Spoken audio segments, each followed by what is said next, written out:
Hi guys, எல்லோரும் எப்படி இருக்கீங்க? நல்லா இருக்கேன். நான் நல்லா இருக்கேன்.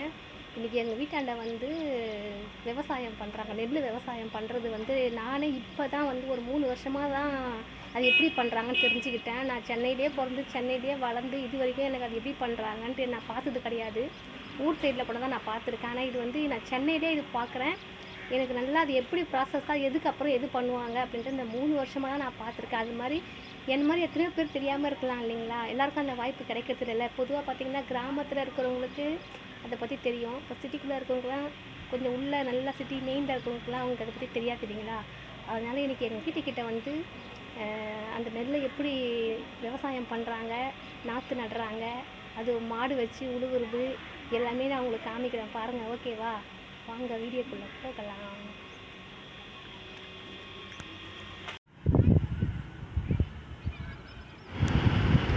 இப்படிதான் காய்ஸ், ஒரு வாரத்துக்கு நல்லா தண்ணியை ஊற்றி பாத்தி கட்டி நல்லா அந்த மண்ணை ஊற வச்சுருவாங்க. நல்லா ஊறம் பார்த்துக்கோங்க.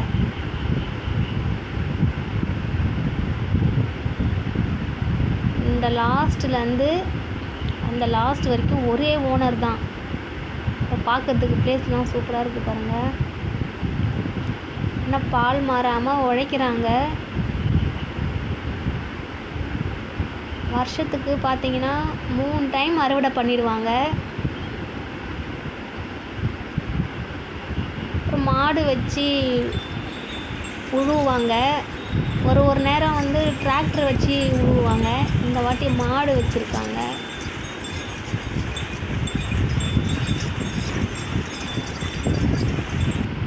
ஆட்கள்லாம் வந்து வேலை பார்க்குறாங்க.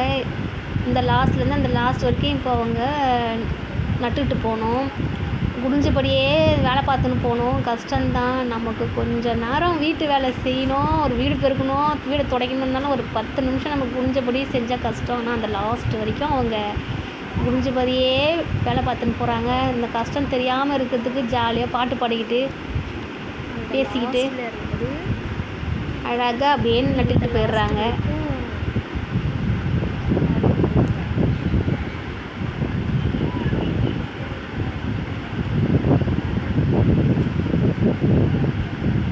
இவங்க இப்படி கஷ்டப்பட்டு வேலை பார்க்கறதுனால தான் நம்ம சாப்பிட முடியுது. விவசாயம் உள்ள கஷ்டப்பட்டு பண்ணுறதுனால தான் அவங்களுடைய கஷ்டங்களுக்கெல்லாம் முக்கியத்துவம் கொடுக்காம இப்படி இறங்கி வேலை பார்க்கறதுனால தான் நம்ம சாப்பிட முடியுது. நிஜமாலுமே நம்ம சாப்பிட்றோம். விவசாயம் பண்ணுறவங்களுக்கு நிஜமாலுமே கையெடுத்து கும்பிடணும். எவ்வளோ வேலை பார்க்கலாம். நேரில் பார்க்கும்போதே எவ்வளோ கஷ்டங்க. நம்மளாம் பண்ணவே முடியாதுங்க. ஆனால் அவங்க அதெல்லாம் பால் மரமும் பயம் இல்லாமல் செய்கிறாங்க. அவ்வளோ பூச்சிலையும் கண்டிப்பாக இருக்கும். ஒருத்தர் இழுத்துட்டு வந்து அதெல்லாம் இந்த விதை நாற்றெல்லாம் கொடுப்பாங்க. அதை எடுத்துன்னு வந்து எல்லாம் அப்படியே ஃபுல்லாக நட்டுட்டு போயிடுவாங்க. இது எப்படியும் 2 நாள் ஆகும். அங்கெல்லாம் சேத்துல இறங்கி வேலை பார்த்தா தான் நமக்கு சாப்பாட்டில் கை வைக்க முடியும். நான் இங்கே வந்து இதை பார்த்து நல்லா தெரிஞ்சுக்கிட்டேன்.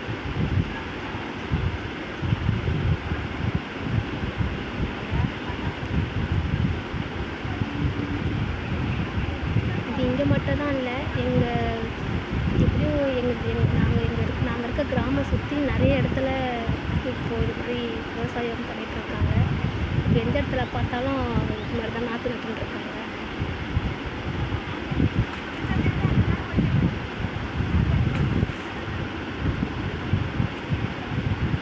ஒருத்தர் இழுத்துட்டு வராரு, ஜாலியாக பாட்டு பாடின்னு வேலை பார்க்குறாங்க.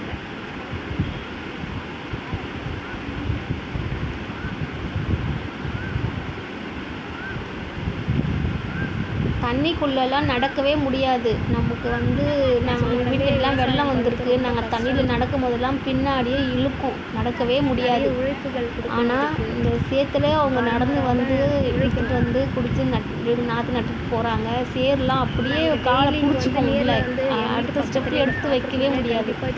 ஆனால் அதெல்லாம் அவங்க பெருசாக நினைக்காத அவங்க பால் மாறாமல் இந்த வேலையை பார்க்குறதுக்கு நல்லா தான் இருக்குது.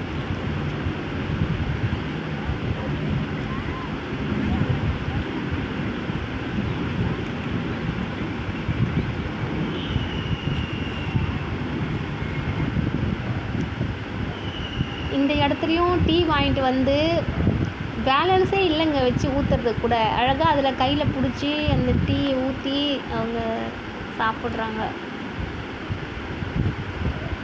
வீடியோலாம் பாருங்கள் காய்ஸ், லைக் பண்ணுங்கள், ஷேர் பண்ணுங்கள், சரிங்களா?